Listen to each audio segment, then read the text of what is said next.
Apat yun. Apat!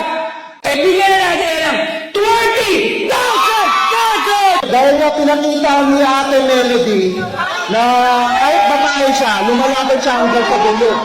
Kumbaga, tinalo niya pa yung mga ibang lalaki na mag-gusto ko sa kanya.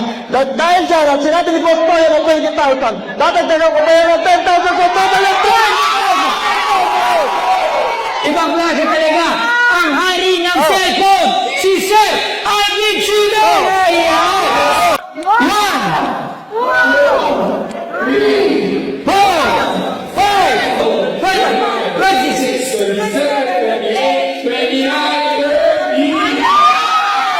Ate, deserve mo yan. Tsaka hindi ka sumuko.